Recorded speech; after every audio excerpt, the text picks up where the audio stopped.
Olá, sejam muito bem-vindos. Estamos no curso de Estatística do YouTube e estamos a começar a nossa sétima lição. Esta sétima lição é sobre o tema histograma. O tema não é novo, já falámos sobre ele anteriormente, mas vamos entrar em maior detalhe e dar também um exemplo que eu espero que vocês gostem em Python. Talvez se lembrem deste tópico, especialmente da aula 6, demos vários exemplos de histograma. E o que é um histograma? Um histograma não é mais do que uma ferramenta de visualização, é algo que nos permite visualizar dados e esses dados têm que ser do tipo numérico. Se tentarmos utilizar um histograma em dados categóricos, não conseguimos agrupar os dados e, portanto, não é a opção mais viável. Portanto, o histograma, mais uma vez, é só utilizado para dados numéricos. Já vimos vários exemplos de histogramas, mas hoje vamos abordar os pormenores, aqueles pormenores chatos que faz sentido falar dos histogramas. Em particular, vamos responder a perguntas, como por exemplo, qual é a origem do histograma? Se estão interessados em saber a história do histograma, vamos falar um bocadinho sobre ela e vamos falar, por exemplo, do Karl Pearson. Vai ser interessante. E vamos também falar da importância do histograma, porque é que ele é importante. Depois entramos em detalhes técnicos, como se a largura do intervalo do histograma afeta ou não a forma do histograma. Vocês já devem ter uma ideia sobre a resposta a esta pergunta. Vamos falar sobre a diferença entre histogramas e gráficos de barras, se são a mesma coisa, se não são, quando é que não são. Vamos tocar este tema. E vamos também falar de porque é que as barras estão ligadas num histograma, mas não num gráfico de barras. E que diferença é que isto tudo faz na nossa percepção destas ferramentas de visualização. Se tens curiosidade sobre estas questões, fica por cá até ao fim. Iremos abordar primeiro a teoria e depois no final da aula vamos dar um exemplo que espero que seja divertido para vocês em Python. Vamos começar então por falar sobre a origem do histograma. Vamos começar então. A origem do histograma está relacionada com um senhor chamado Karl Pearson, que é bastante famoso. Já toda a gente ouviu falar da correlação de Pearson. E ele é um matemático e estatístico e ele, em parte da sua vida, dedicou-se a introduzir várias ferramentas estatísticas no mundo da matemática e da estatística. Uma dessas ferramentas foi o histograma. Ele gostava muito dos histogramas e chegava a analisar, por exemplo, a altura de uma população utilizando o histograma. Foi um dos exemplos que ele começou a utilizar. Ainda hoje se discute se ele foi de facto o responsável por inventar o histograma e por usá-lo, porque existem algumas menções que indicam que talvez outros matemáticos e outros estatísticos tenham utilizado o histograma anteriormente. Mas pelo menos o mérito de ter dado o nome ao histograma tem que ser dado ao Karl Pearson. De qualquer forma, se o Pearson estivesse cá hoje, acho que ele ficaria bastante surpreendido ao ver como esta ferramenta que ele estudou, que ele talvez inventou, se tornou uma das pedras basilares, podemos dizer mesmo pedra basilar da estatística. Muitas pessoas pensam que o termo histograma vem da palavra história. Isto é um mito que existe e que de facto não é verdade. Porque alguns académicos da área precisa da história e da estatística já mostraram que esta ligação não é clara. Eles argumentam que, por exemplo, que o histograma não tem uma raiz linguística similar à raiz linguística de história. São coisas diferentes. E que Karl Pearson, quando deu o nome de histograma, nem sequer falou de história, nem sequer mencionou o termo história nas suas obras, nos seus trabalhos. Se olharmos para a palavra histograma, vimos que de facto a raiz deriva de uma palavra grega, que eu não consigo pronunciar, mas que significa, em grego, qualquer coisa colocada na vertical. O que é engraçado, porque qualquer coisa colocada na vertical lembra as barras verticais que caracterizam o histograma. Vamos então tentar definir o que é um histograma. E o que é um histograma? Lembram-se? Bem, em termos muito simples, um histograma não é mais do que uma ferramenta de visualização, porque é um gráfico, e ele mostra a frequência dos dados numéricos utilizando aquilo que nós chamamos as barras verticais. Como ele utiliza estas barras verticais, a gente podemos pensar que é um gráfico de barras verticais. No entanto, são coisas distintas e para os distinguir, o que os estatísticos e os matemáticos decidiram é que no histograma as barras verticais estavam ligadas, estavam conectadas. Isto faz sentido porque os grupos, os intervalos são contínuos e são uns a seguir aos outros. Por contraste, no gráfico de barras, os retângulos ou as barras estão sempre separadas. No histograma, cada barra, cada grupo, cada intervalo abrange um intervalo de valores numéricos, ou seja, vai de um determinado limite a outro determinado limite, limite inferior e limite superior. A este intervalo de valores nós normalmente chamamos intervalo em português ou em inglês chamamos de bin. É muito comum usar o termo bin para aqui, bin para ali, mas também podemos utilizar o nome de classe, a classe ou um intervalo de classe. E em inglês também se usa o termo bucket, que é about. Eu não gosto muito de usar este termo, mas de qualquer maneira aqui fica a menção.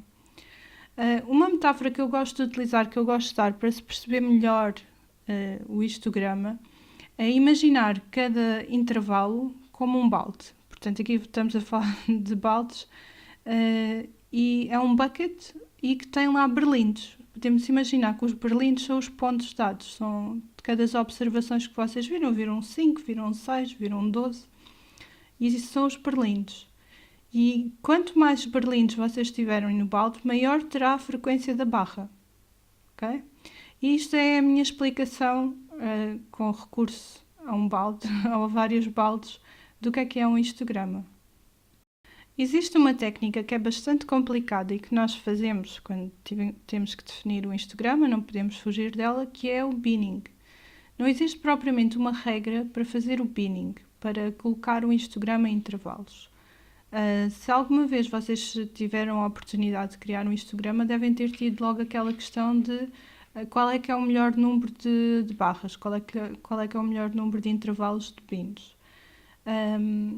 Quando selecionamos o número de pins, podemos fazê-lo de duas maneiras. Ou nós selecionamos ou calculamos a melhor largura das barras e depois daí sai o número de barras, ou então selecionamos o número de barras e daí depois fazemos um cálculo e vemos qual é que é a largura das barras que devemos utilizar. Eu acho que o melhor é normalmente selecionar o número de barras. Mas há certas situações que faz sentido definir a largura das barras. Mas na verdade, como é que se faz este binning? Como é que se faz esta seleção dos intervalos? Isto normalmente tem a ver com o analista. O analista é que tem que decidir quantas barras é que quer no histograma. E eu gosto de pensar nisto como o famoso caso do ovo e da galinha, ou da galinha e do ovo, como vocês quiserem. Portanto, primeiro vem os intervalos, a definição dos intervalos, ou primeiro vem a visualização do histograma. Isto é um círculo em que normalmente temos que começar por selecionar os intervalos, depois obtemos um histograma, mas o problema é que só sabemos se o histograma é bom depois de definirmos os intervalos. E então andamos aqui num processo iterativo. Começamos por escolher os intervalos, depois criamos o histograma, refinamos os intervalos, depois muitas vezes temos que criar ainda outro histograma e assim por diante até termos um histograma de qualidade que nos dê a informação que nós queremos. No final, tem tudo a ver com selecionar o número de barras ou a largura de barras, como quiserem, que nos permita visualizar o histograma com a informação que nós necessitamos, para tirar de lá padrões e, por exemplo, ver um histograma mostra-nos áreas de maior e menor frequência e esta informação é muito útil para identificar padrões e para sabermos mais sobre os nossos dados quando estamos a efetuar um estudo estatístico ou outro tipo qualquer de estudo. É importante dizer que isto é um tema relevante, porque se nós selecionarmos um intervalo incorreto, um intervalo que não esteja de acordo com os dados, nós estamos a anular o objetivo do histograma. E o objetivo do histograma é, no fim de contas, dizer-nos alguma coisa sobre os dados. Uma forma de vermos melhor isto é, por exemplo, com os casos extremos. Imaginamos, por exemplo, o caso extremo do 1 bin e o caso extremo de tantos bins quanto o número de dados, não posso ir além disso. No primeiro caso, com um bin, o que nós vamos ter é uma barra que mostra a população, o tamanho total da amostra. Isto dá-nos pouca informação, mas também é tão mau como usarmos um bin para cada ponto da amostragem. Quando temos o número de bins igual ao número de pontos de amostragens, também temos pouca informação, porque estamos a aumentar a largura do gráfico e temos uma série de barras pequeninas, muito fininhas, que é difícil visualizar, seja o que for. Se vocês tiverem poucos dados e conhecerem muito bem os dados, podem fazer a escolha dos intervalos à mão. Têm que ter alguma prática na análise dos dados e saber mais ou menos o que é que estão a fazer. Agora, quando estamos a lidar com grandes volumes de dados em que nós não sabemos propriamente como é que é a distribuição de frequências, é melhor utilizar algoritmos automáticos ou regras ou heurísticas que vos ajudem no processo de binning. E eu dou aqui algumas regras gerais para a escolha dos intervalos que podem vir a ajudar. A primeira delas isto é uma regra, aquilo que chamamos de uma rule of thumb, não é sempre assim, mas os intervalos devem ter todos o mesmo tamanho. Eu sei que há situações em que o designer quer utilizar um histograma com larguras de intervalo desiguais, mas isto não é tão interpretável e sinceramente nem sequer é comum. A segunda regra que eu gostava de falar é que sempre que possível definam os limites dos intervalos com números inteiros, porque é muito mais fácil visualizar o gráfico, visualizar os números dos limites inferior e superior. Outra regra que nem sempre tem que ser seguida, depende, lá está, mas normalmente escolham entre 5 e 20 intervalos, dependendo do histograma. Quanto maior for o conjunto de dados, maior é a propensão a usar um maior número de intervalos, porque os dados acomodam-se melhor. Por exemplo, se tiverem 10 dados, 10 pontos, se calhar não faz sentido utilizar 10 intervalos, não é? Se calhar é melhor ficarmos pelos 5 intervalos. Mas se tivermos 1000 intervalos, se calhar 1000 números, se calhar já faz sentido falar de 20 intervalos. Mais uma vez, escolher ou dizer qual é o número exato de intervalos depende do analista, do investigador, e depende também da regra que vocês estão a utilizar, porque há várias regras para selecionar isto, como já vamos ver. A quarta regra é que, se for possível, tentem fazer o conjunto de dados, o número de pontos, divisível pelo número de intervalos. Isto porquê? Porque isto vai disponibilizar ou vai apresentar um gráfico muito mais fácil de visualizar, porque os numerozinhos que vão aparecer nos intervalos fazem mais sentido. Existem várias heurísticas que nos permitem definir o número de intervalos de um histograma da melhor forma possível. Uma dessas regras é a regra de Sturge. É uma opção que podemos considerar bastante popular, bastante utilizada, porque quase todos os pacotes estatísticos no Excel, no Python, usam esta fórmula. Há alguns críticos discutem a viabilidade ou a eficácia deste método em certas circunstâncias, mas de qualquer forma esta opção é bastante comum e é bastante utilizada. E a fórmula é a que está aqui apresentada, e basicamente o que é que nós temos, o que é devolvido? É o número de intervalos da classe, os bins, e o que é que nós temos que definir? É o número de observações do conjunto, ou seja, o tamanho do conjunto. O logaritmo que aparece aqui é o logaritmo de base 10, e se vocês utilizarem esta fórmula, conseguem saber qual é que é o número de bins que têm que utilizar para conjuntos de diferente tamanho. Existem outras regras, outros algoritmos que são menos populares, não são necessariamente menos eficazes, como por exemplo a regra de Rice e outras, ou a fórmula de Dunne, e podem experimentar e ver quais são as diferenças e que diferenças é que faz a nível dos vossos dados. Um histograma permite-nos ou dá-nos muitas coisas, uma delas é uma representação visual dos dados, e como ele trabalha com dados numéricos agrupados, nós podemos trabalhar com grandes volumes de dados e continuar a ter uma visualização credível e eficaz. É importante dizer que nós conseguimos obter muita informação quando olhamos para um histograma, nomeadamente sabemos mais sobre a distribuição de frequências que está por trás dos dados. Por exemplo, podemos ver onde é que estão os picos da distribuição. Uma das coisas importantes é a barra da moda, que é a barra mais alta, e nós sabemos que a moda, ou seja, que os dados mais frequentes estão ali mais ou menos naquela faixa. Outra coisa que nós conseguimos ver é se a distribuição é simétrica ou simétrica. Em inglês diz-se symmetric e skewed, portanto não é symmetric, cuidado. Uma distribuição skewed ou assimétrica lá está, simétrica, e normalmente ou está inclinada para a esquerda ou está inclinada para a direita. Idealmente, o que nós queremos ou aquilo que nós gostamos de trabalhar é com dados que não sejam skewed, que não sejam assimétricos, que sejam simétricos na realidade e que sejam aquilo que nós chamamos de onimodais, ou seja, que tenham apenas uma moda, ou seja, a barra mais alta é exclusiva, é apenas uma.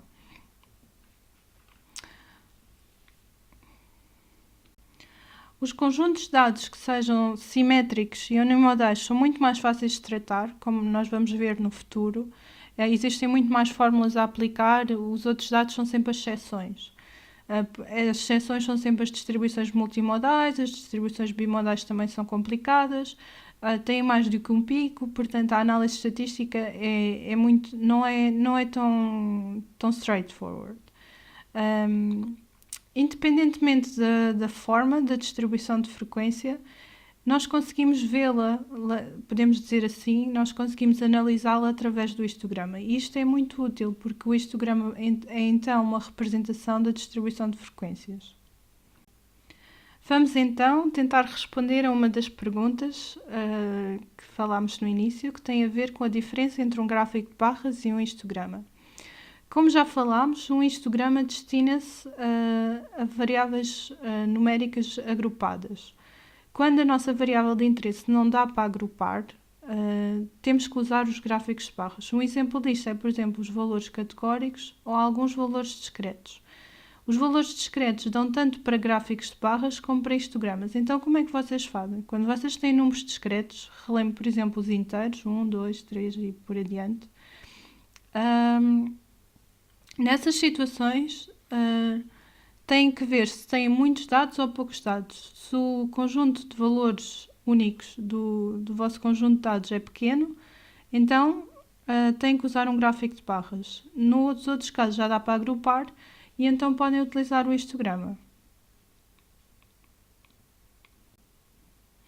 Uma coisa que eu gostava de falar aqui tem a ver com a representatividade dos números. Às vezes nós temos números nos nossos registros, mas eles não são números, eles são códigos para uma variável categórica. Por exemplo, se nós analisarmos resultados em escala de Likert, do discordo totalmente ou concordo totalmente, nós não conseguimos visualizar isto, ou pelo menos não devemos visualizar os dados com um histograma e devemos utilizar ao invés de um gráfico de barras. Isto porquê? Lá está, tem a ver com a mesma questão que já abordámos das frutas e do significado das frutas e de darmos números às frutas. E aqui, por exemplo, não faz muito sentido qual é a diferença entre um e um 2, um discordo totalmente e um discordo, e que se é a mesma diferença de um 2 e de um 3, ok? De um discordo para um nem concordo nem discordo, para um neutro. A diferença, o espaçamento entre os números não tem propriamente um significado, e dar um significado ao discordo não faz muito sentido. Portanto, nestas situações não usem o histograma.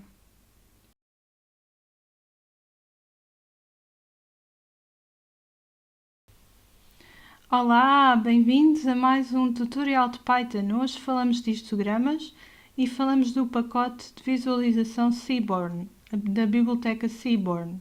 A biblioteca Seaborn é muito similar à biblioteca Matplotlib, mas eu diria que está um passinho à frente no que trata a criar gráficos com melhor aspecto.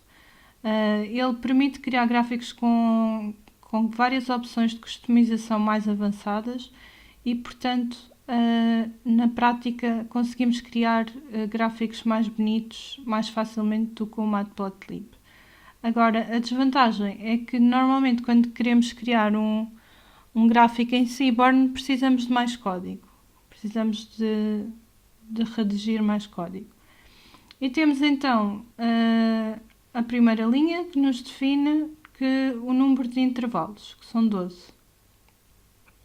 Temos duas linhas a definir propriedades da imagem, como por exemplo o tamanho da imagem e como é que a imagem vai ser posicionada. As três linhas seguintes têm a ver com a geração de dados. Eu vou ter que gerar dados para criar o meu histograma e para tal vou utilizar a normal. A distribuição normal é uma distribuição unimodal e simétrica e está localizada, o ponto central é o 100, neste caso, e a standard deviation é de 20. E vamos gerar 1000 pontos desta distribuição. Portanto, vamos ter um gráfico que se assemelha a uma distribuição unimodal e simétrica. Esta linha aqui significa que nós estamos a fixar esta geração de dados, ou seja, sempre que nós gerarmos os nossos dados, eles vão ser sempre iguais. Em cada execução do código, nós vamos ter sempre um histograma com o mesmo aspecto. Se vocês desativarem esta linha, vão ver que os histogramas vão variar de execução para execução. É um teste interessante a fazer. Depois temos aqui uma transformação de um vetor X para uma data frame, porque no fundo isto plot está à espera de um tipo de dados data frame. Estas três linhas definem a fonte, o tamanho da fonte e o estilo de plot que vamos utilizar, de gráfico que vamos utilizar. Esta linha aqui, por vezes, é desnecessária se estivermos, por exemplo, a criar um histograma em Matplotlib, mas neste caso temos que obter um vetor com os limites inferiores e superiores de todos os intervalos e passá-lo para o histograma, para que as coisas funcionem. Okay? Temos aqui dois parâmetros interessantes, que é a cor e a transparência das barras, também podemos alterar. E temos outros parâmetros aqui para criar o gráfico com o aspecto desejado. Então, obrigada por estarem connosco e até à próxima!